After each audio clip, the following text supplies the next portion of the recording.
Arc-en-ciel.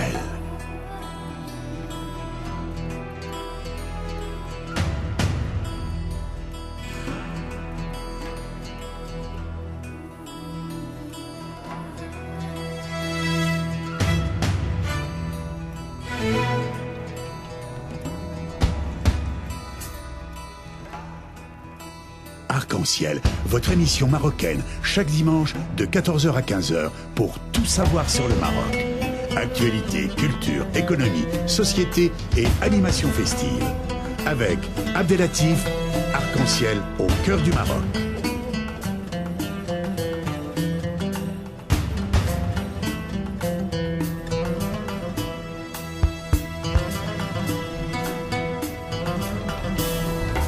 Arc-en-ciel, la chronique.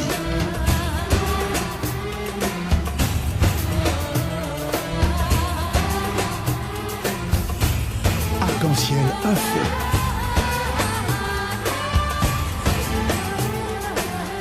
Arc-en-ciel, animation festive.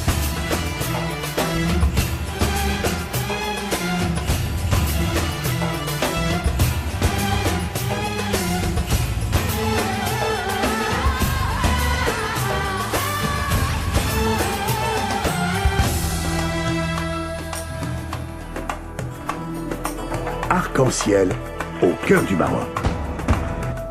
Bonjour à tous, vous êtes bien sur Arc-en-ciel, l'émission marocaine sur Radio Pluriel, radio de la tolérance et de la proximité.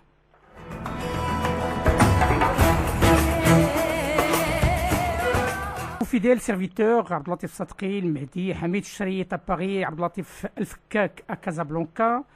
Avant de rentrer en contact avec nos invités de notoriété et vous parler un petit peu du sujet d'actualité, surtout cette opération de la coopération Sud-Sud, le monde hier a fêté la journée internationale de la liberté de la presse.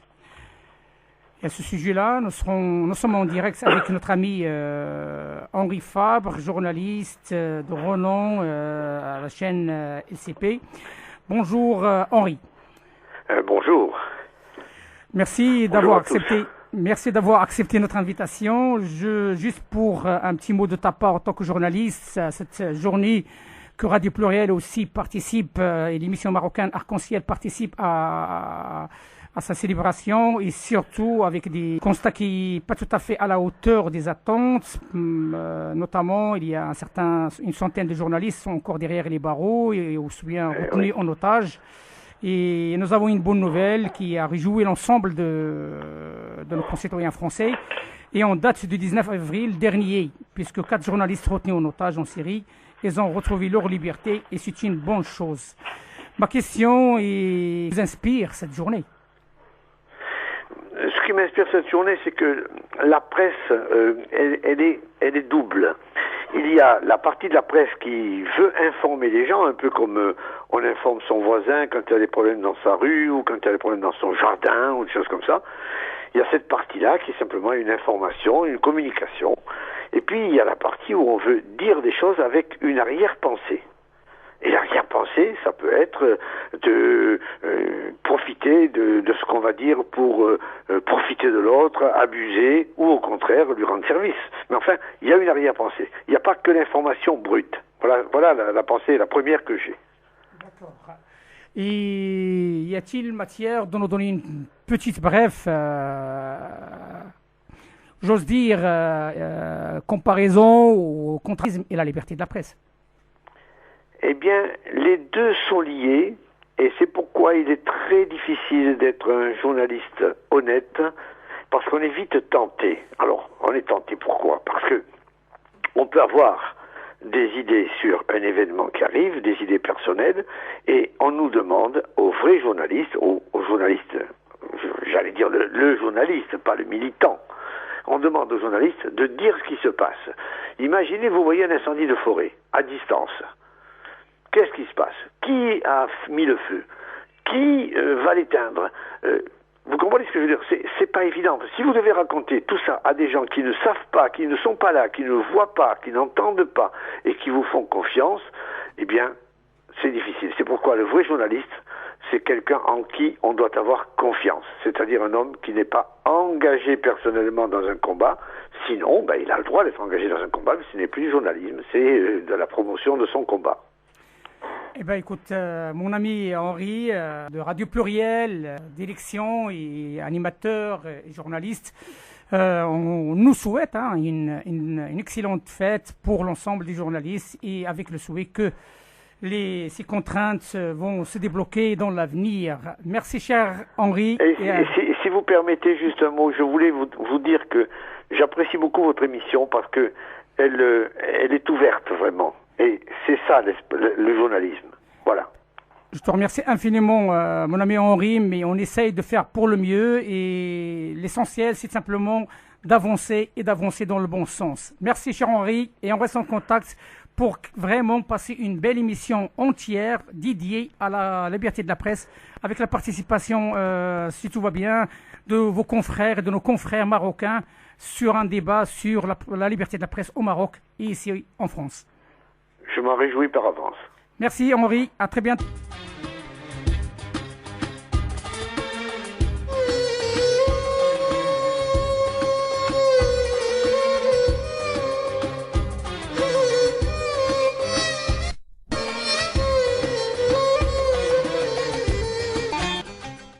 Il est 14h10 et en direct sur Radio Pluriel et l'émission marocaine Arc-en-Ciel pour la promotion des relations France-Maroc. Nous sommes en direct avec Hamid Chariet, notre éditorialiste à Paris. Bonjour Hamid. Bonjour. Oui Hamid, nous sommes en direct avec Monsieur Henri Guinaud, le député des Yvelines et l'ancien conseiller de Monsieur le Président de la République, Nicolas Sarkozy. Monsieur Guinaud, bonjour et bienvenue sur l'émission Arc-en-Ciel sur Radio Pluriel. Bonjour. Bonjour. Alors, pour rappeler à nos éditeurs, monsieur Henri Guinaud, ancien conseiller, vous êtes du président Nicolas Sarkozy, ancien commissaire au plan et député de la 3e circonscription des Yvelines. Je vous souhaite la bienvenue, monsieur Guinaud, dans cette émission franco-marocaine pour la promotion Arc-en-Ciel. Alors, ma première question s'inscrit notamment dans le cadre de la coopération Sud-Sud. Et comme vous le savez, le dynamisme dont fait preuve aujourd'hui le Maroc par rapport à d'autres pays de la Méditerranée et surtout cette ouverture vers l'Afrique. Peut-elle constituer, selon vous, une proximité de sortie de crise européenne ? Alors, je crois d'abord que le Maroc, dans les circonstances actuelles, joue un rôle absolument essentiel. Il joue un rôle essentiel parce qu'il est aujourd'hui le pays l'un des pays de la Méditerranée, en tout cas sur la rive sud, le plus stable, le plus ouvert et le plus démocratique. Après les bouleversements des printemps arabes, qui ne sont pas achevés, il représente un pôle de stabilité et un modèle de développement. Donc de ce point de vue, il joue un rôle tout à fait essentiel à la charnière entre l'Europe et l'Afrique. Il est aussi une sorte de lien entre l'Afrique et l'Europe. C'est sans doute la première fois qu'un pays d'Afrique du Nord s'implique autant au nord et au sud.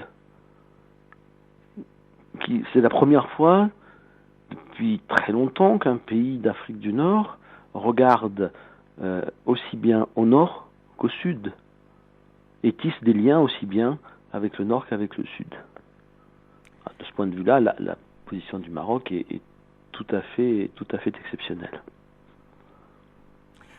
Oui, M. Henri Guinaud, je pense l'histoire du Maroc le démontre depuis toujours, depuis plusieurs siècles, et notamment à l'époque de Mohamed V, qui a montré d'une manière ouverte que le Maroc, c'est un pays qui est lié avec la France, et surtout la France, et avec la communauté internationale, et notamment la communauté juive, qui salue la mémoire de Mohamed V et son devoir par rapport à ce qui s'est passé dans le passé avec vous êtes l'architecte, M. Guinaud, de l'IPM, et sur le travail qu'a fait M. le Président Nicolas Sarkozy par rapport à la création du l'UPM. Ma question, est-ce que cette UPM peut, avec cette initiative de Sa Majesté, cette initiative d'ouverture vers l'Afrique, trouver une issue de sortie suite à ces crises que le monde arabe a connues récemment? Alors d'abord, il faut 2 mots sur ce qu'était le projet de l'UPM. Il s'agissait de réunir tous les pays de la Méditerranée et les pays d'Europe autour de cette mer qui est un peu notre mer nourricière à tous, à la fois d'un point de vue économique, mais aussi culturel, spirituel. Nous sommes tous les héritiers de la culture méditerranéenne, de la civilisation méditerranéenne. Et nous avions voulu, par là, la France, le président Sarkozy, avait voulu essayer de retrouver le chemin de cette unité perdue par la Méditerranée depuis si longtemps, et que tant de conquérants, tant de peuples ont essayé de reconstruire, mais souvent par les moyens de la violence, par les moyens de la guerre, de la croisade, de la colonisation, essayer de retrouver cette unité par les moyens de la paix, de la coopération et de l'économie. Et puis sortir d'une relation très inégalitaire entre le Nord et le Sud, où le Nord se contentait d'une certaine manière de faire la charité au Sud, sans d'ailleurs lui demander toujours son avis sur la meilleure façon de l'aider. Donc l'Union pour la Méditerranée avait pour but d'établir un partenariat à part égale entre les 2 rives de la Méditerranée, avec une coprésidence du Nord et du Sud, avec un secrétariat général qui existe aujourd'hui, qui est à Barcelone, composé à moitié de représentants du Nord, à moitié de représentants du Sud. C'était une forme de copropriété, de co-responsabilité qui se mettait en place dans une stratégie de co-développement, de développement solidaire et co-responsable. Bien sûr, les événements, les printemps arabes, d'une part, les difficultés économiques de beaucoup de pays du sud de l'Europe ont beaucoup perturbé ce projet.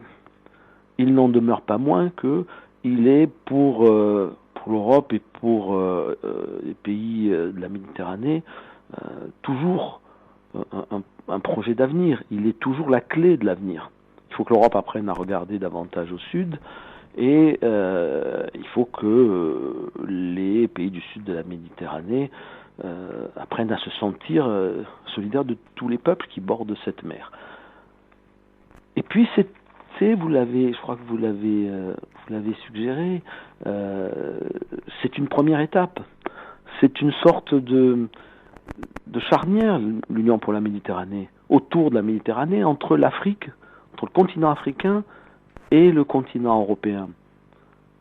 L'idée de la France avec l'UPM, le dessein du président Sarkozy, c'était de faire de l'Union pour la Méditerranée la première étape vers une association beaucoup plus large dans l'avenir, certains ont appelé l'Eurafrique, une association étroite entre l'Europe et l'Afrique pour peser, pour exister, pour prospérer dans la mondialisation, dans un monde global. Ce sont 2 continents qui doivent bâtir leur avenir ensemble, qui doivent regarder ensemble vers l'avenir. Ils ont tant de choses en commun, tant de racines communes, tant d'histoires communes. Effectivement. Parfois des histoires douloureuses, mais quand même une histoire commune. Et sérieusement, quelles que soient les difficultés du moment, ça reste la seule voie possible pour construire ensemble un destin d'indépendance, un destin de prospérité, un destin de dignité dans le monde tel qu'il est pour ces 2 continents. Et dans cette union pour la Méditerranée, pour les raisons que nous évoquions tout à l'heure, compte tenu de la situation de la plupart des autres pays, le Maroc a un rôle essentiel à jouer, ne serait-ce que pour maintenir pour maintenir la flamme, pour continuer de porter ce rêve dans cette période difficile, jusqu'à ce que les circonstances, une fois qu'elles seront meilleures, permettent à nouveau d'avancer tous ensemble. Monsieur Henri Guénaud, vous êtes un homme pragmatique, vous êtes un homme d'espoir, vous êtes un gaulliste reconnu. J'en ai aucun doute que l'espérance sur mon pays d'origine, le Maroc, fait défaut, parce que le Maroc, après la décision de rester le lien, le tremplin entre l'Europe et l'Afrique, et toutes les démarches qui sont en train d'être faites et entreprises par Sa Majesté Mohamed VI, bien entendu avec l'appui de ses amis européens, rentre dans cette logique. Ça va m'amener vers ma troisième question, parce que quand on parle d'espoir et de progrès, il faut qu'on parle de sécurité aussi. Parce que la sécurité du Maroc, il est lié d'une manière directe avec la sécurité de l'Europe, et notamment les pays du sud de l'Europe. Selon vous, est-ce que c'est une sécurité qui nous touche tous ensemble? Bien sûr, je crois que la sécurité du Maroc est un sujet absolument essentiel pour nous tous, pas seulement pour le Maroc. Puisqu'encore une fois, c'est aujourd'hui le pôle de stabilité de la Méditerranée.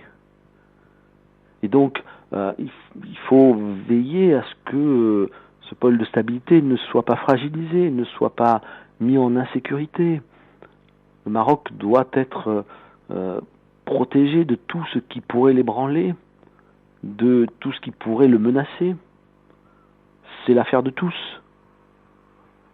C'est une nécessité pour la paix et la tranquillité de toute la Méditerranée occidentale, et par-delà même de toute la Méditerranée. Et puis parce que c'est un maillon essentiel entre le reste de l'Afrique et le continent européen, c'est une sécurité du Maroc, elle concerne tout le monde, au nord et au sud. Donc oui, c'est vraiment une préoccupation qui doit être partagée par tout le monde. La sécurité du Maroc, ça n'est pas que la sécurité du Maroc, c'est la sécurité de tous. Monsieur Henri Guénaud, je tiens à vous remercier infiniment de votre participation, surtout un dimanche. Sachez-le que ça nous touche à titre d'équipe franco-marocain qui travaille pour la promotion de cette relation entre la France et le Maroc. Et avec mon ami, notre éditorialiste et notre représentant à Paris, Hamid Chariet, on vous dit merci infiniment et à très bientôt, monsieur. Vous savez, le Maroc est un pays, un très beau pays auquel je suis très attaché, et votre invitation m'a fait un très grand plaisir, et j'ai été très heureux de participer à cette émission avec vous, et je forme tous mes vœux pour la réussite du Maroc et du peuple marocain, parce que cette réussite, elle nous concerne, encore une fois. Merci, monsieur. Merci, monsieur. Au revoir. Merci beaucoup. Merci beaucoup. Vous êtes bien chez vous. Merci beaucoup, monsieur.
هي اللي عطتها قلبي هي الدنيا الدنيا بليل عليها هي الله يصون بلادي بلادي بلادي بلادي الله يصون بلادي بلادي.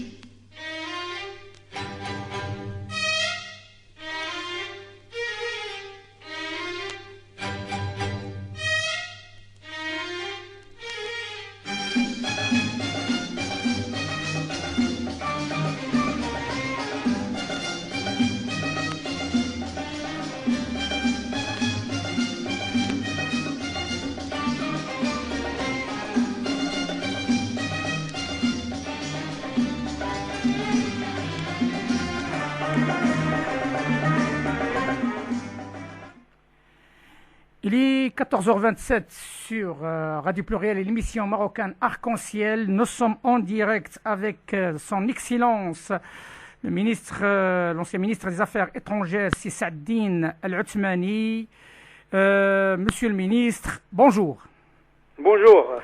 Tout d'abord, permettez-moi de vous remercier infiniment de votre acceptation, surtout un dimanche, pour répondre à nos questions, surtout des questions d'actualité, pour des dossiers qui touchent notre pays d'origine et notre cause nationale, et notamment la dernière décision de l'ONU. Il y a mon ami Hamid Shrayet, l'éditorialiste, qui est en ligne, qui va vous poser la première question. Oui, c'est Abdelatif, je te remercie. Bonjour, monsieur le ministre. Alors, comme nous le savons, nous avons vu la dernière décision de l'ONU en faveur du maintien, si j'ose dire, du mandat de la MINURSO. Que vous inspire-t-elle cette décision?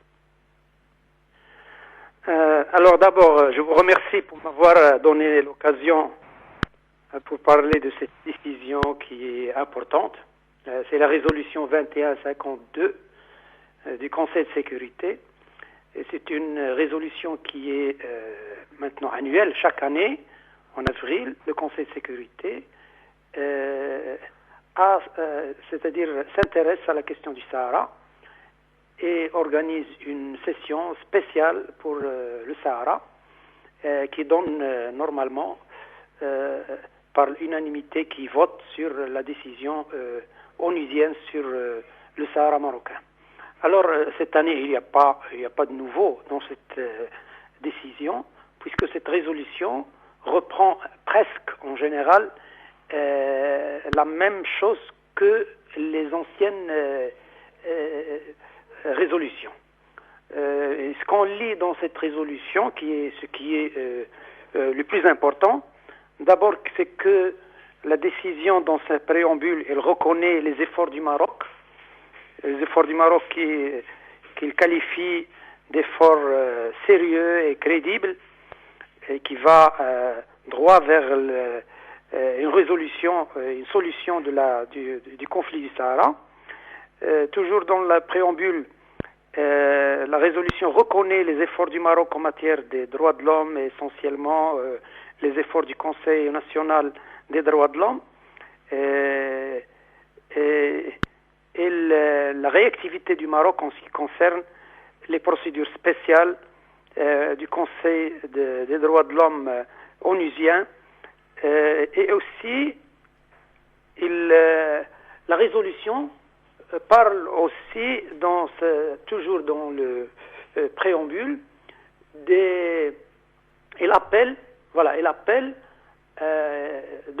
demande à nouveau que soit envisagé l'enregistrement des réfugiés dans les camps des réfugiés de Tindouf, et invite à déployer les efforts à cet égard. Et c'est la phrase qu'on lit même dans la dernière décision de la résolution de l'année dernière. Donc c'est dans le préambule. Mais dans la décision elle-même, on peut voir qu'il y a toujours les mêmes principes adoptés par le Conseil de sécurité en ce qui concerne la résolution du conflit du Sahara. Il appelle en négociation, bien sûr. Il appelle dans le paragraphe 4 les parties à ce qu'ils fassent preuve de réalisme et d'un esprit de compromis pour aller de l'avant dans les négociations. Est-ce que ce sont les principes que le Maroc appelle toujours à les adopter en ce qui concerne les négociations, c'est le réalisme et l'esprit de compromis. Je lis aussi dans le paragraphe 7 qu'on peut lire que le Conseil de sécurité appelle à déployer tous les efforts pour arriver à une solution et qu'il qualifie de juste, durable et mutuellement acceptable pour ce problème du Sahara, ce conflit du Sahara. Donc on peut dire dans toutes c'est-à-dire ces paragraphes que j'ai cités que le Maroc est très conforté par cette résolution du Conseil de sécurité cette année, parce que d'abord il reconnaît les efforts du Maroc en matière de négociation et sa bonne foi, il reconnaît les efforts du Maroc en matière des droits de l'homme, et il appelle à adopter des principes que le Maroc appelle toujours à adopter, le réalisme, le compromis et le travail pour aboutir à une solution mutuellement acceptable. Donc ce sont l'essentiel dans cette résolution du Conseil de sécurité, comme j'ai dit, qui conforte bien le Maroc. Parfait, Monsieur le Ministre. J'ai une question qui me rappelle un petit peu par rapport à une intervention que vous avez faite à Dakhla. Et je souhaite savoir quelques explications, si c'est possible. Vous avez évoqué le Sahara occidental marocain. De quoi il s'agit? Eh bien, seulement, c'est une appellation. Parce que il y a des gens, des Marocains, c'est-à-dire qui refusent de parler de Sahara occidental, alors que le Sahara marocain, c'est-à-dire Saqia al-Hamra et Wadi al-Dahab, est un Sahara occidental. Il est géographiquement occidental. Il est sur la rive atlantique. Donc c'est l'Occident, puisqu'on a Tafilalt, Rachidia, Arfoud, etc. C'est encore et jusqu'à Ouarzazate, c'est un Sahara oriental. Donc le Maroc a un Sahara oriental, Sahara oriental et un Sahara occidental. Donc on n'a rien à craindre en adoptant cette appellation. Mais bien sûr, pour nous, c'est un Sahara occidental marocain. Et ça résout un petit problème, c'est que dans les résolutions du Conseil de sécurité et de l'ONU, on parle de Sahara occidental. Donc s'aligner sur cette appellation internationale, ça lèse en rien, ça nuit en rien le Maroc.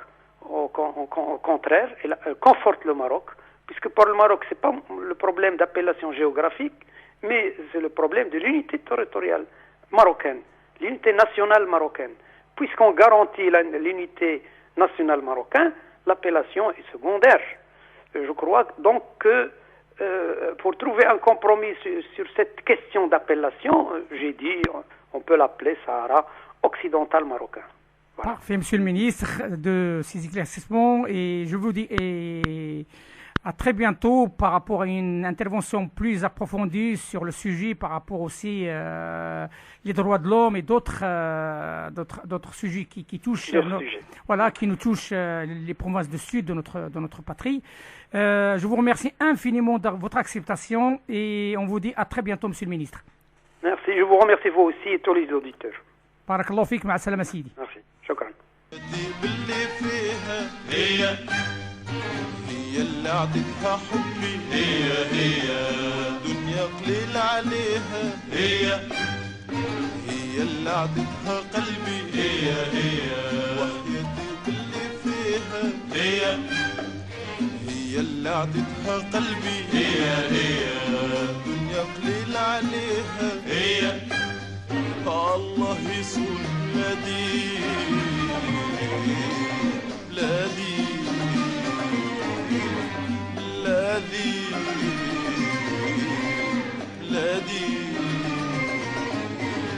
الله يصون بلادي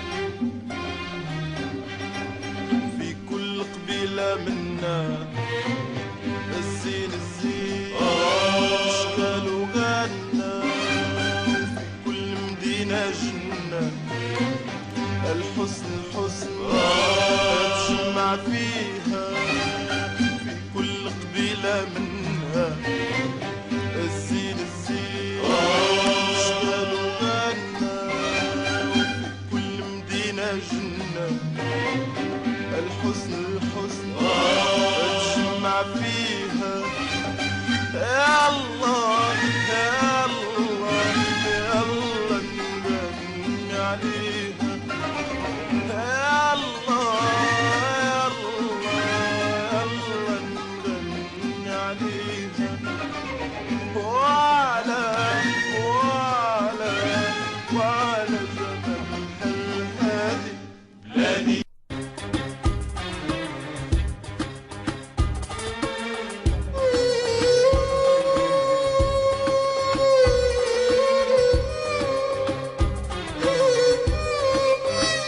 Vous êtes toujours en direct sur Radio Pluriel, Radio de la Tolérance, Radio de la Proximité et sur l'émission Arc-en-Ciel, émission marocaine pour la promotion des relations France-Maroc. En attendant de rentrer en direct avec notre ami, notre correspondant permanent à Casablanca, le professeur Abdelatif Fkak, qui représente la parole, la voix des Français à l'étranger, qui va évoquer ce jour d'ici peu de temps franco-marocain et émireux, le dossier de l'imposition.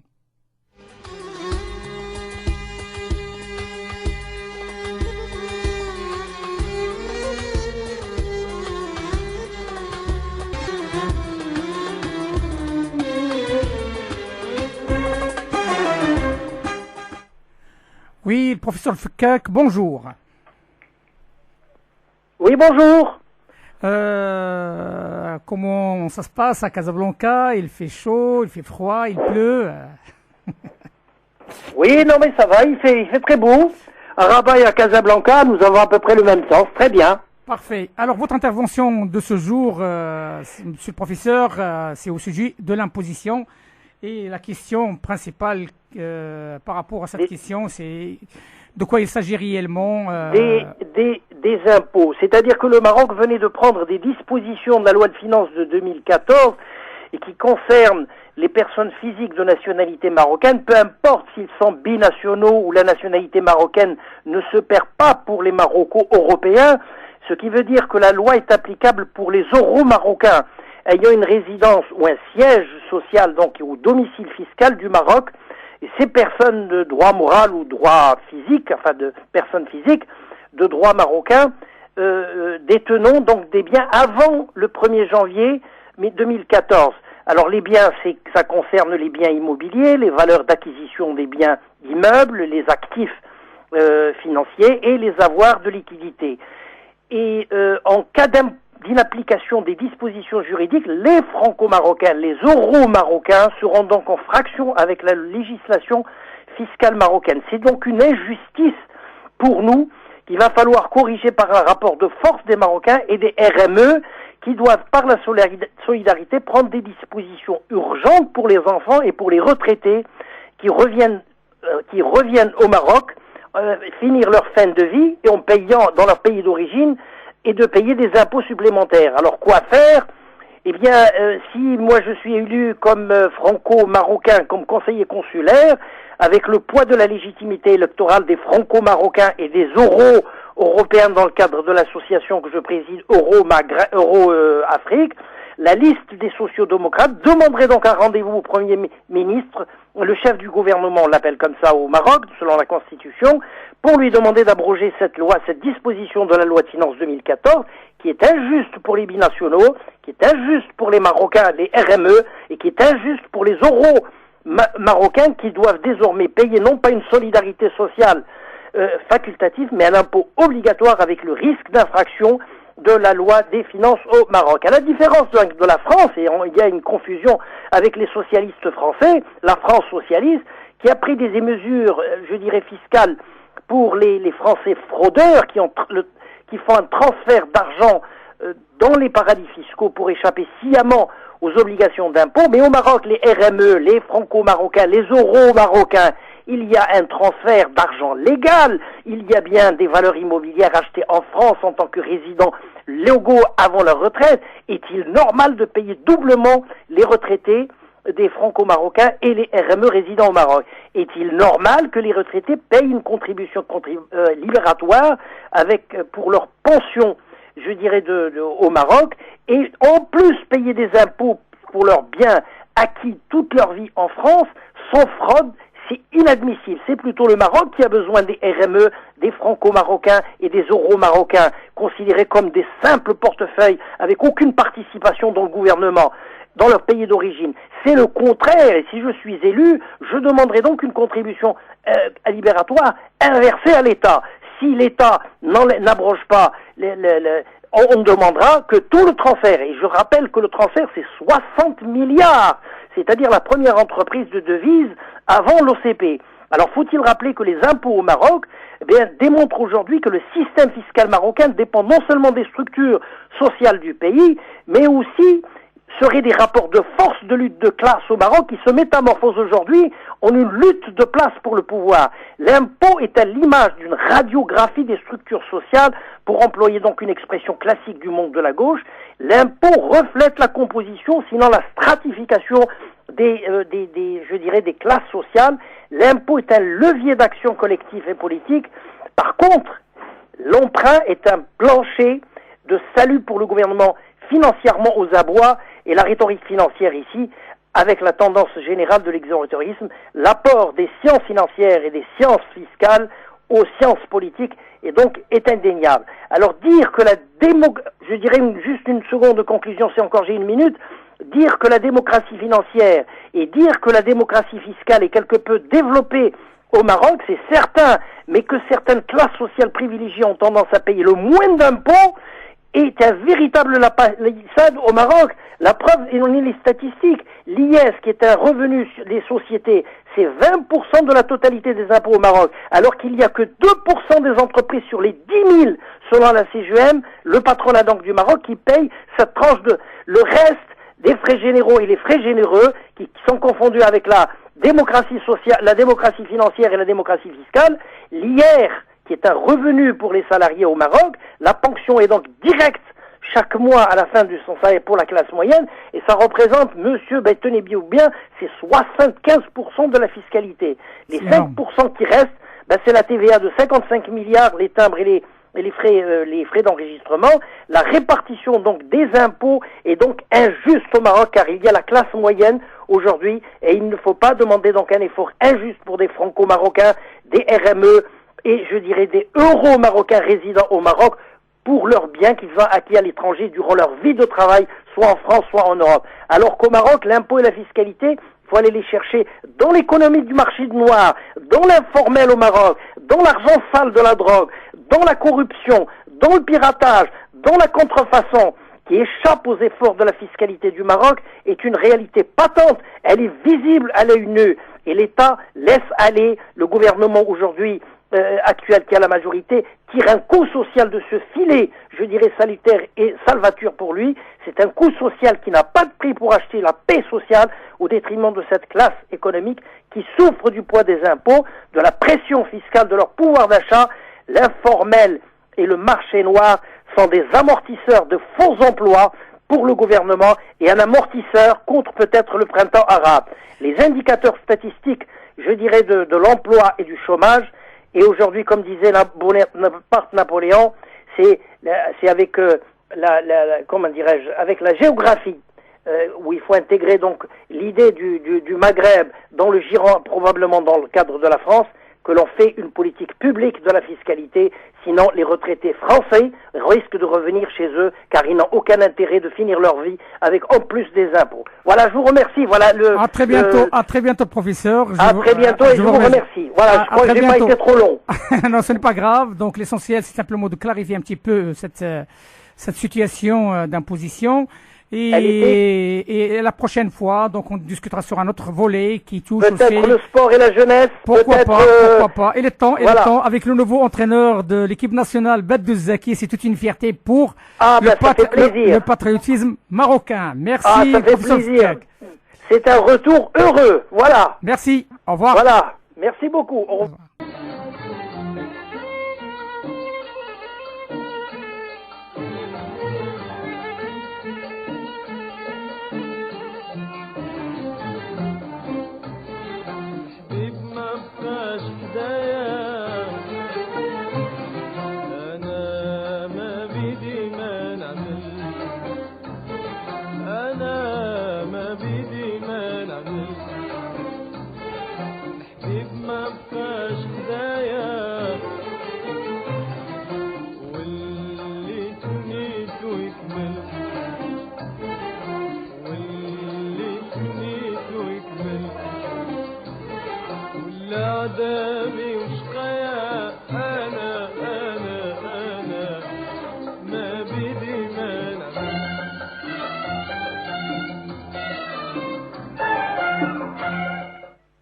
Il est 14h51 et à titre d'information, l'Institut international pour la sécurité et le développement, présidé par Madame Naïma Al-Qorchi, organise le premier forum de la femme en Afrique à Dakhla, la semaine qui commence à partir du 7 mai.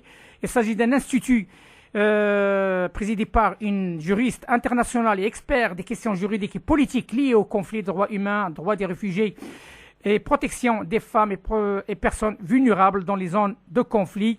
Nous tenons à remercier le travail de Naïma Al-Qorchi. Hamid, notre éditorialiste, nous souhaitons que tu nous fasses une synthèse par rapport à l'intervention de nos interlocuteurs et notamment Monsieur le député et le conseiller de Monsieur le Président Nicolas Sarkozy, Henri Guinaud.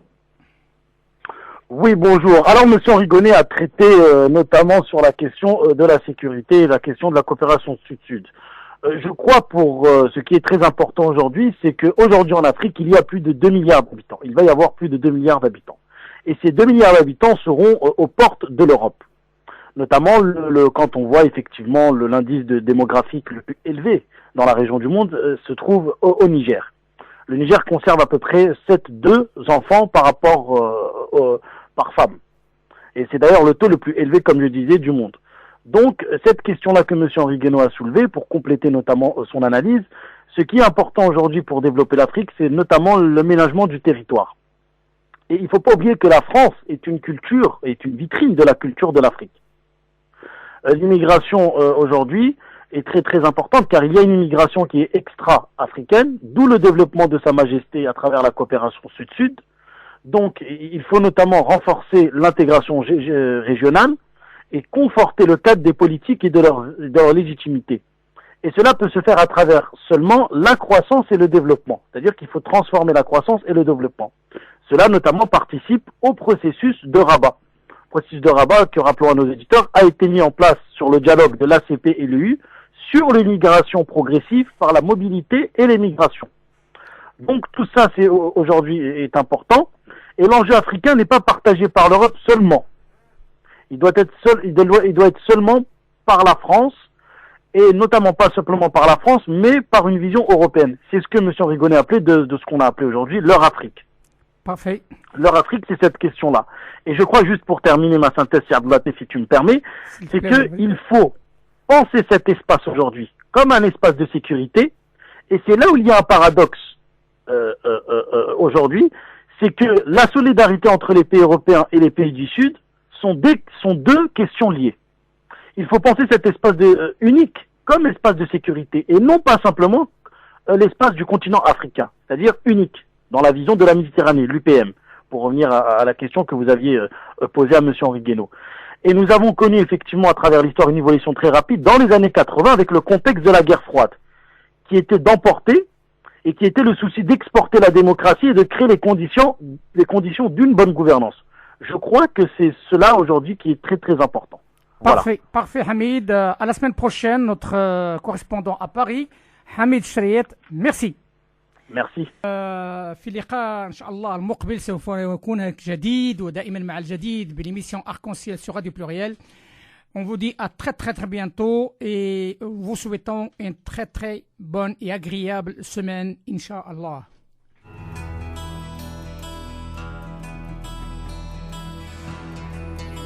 Arc-en-Ciel.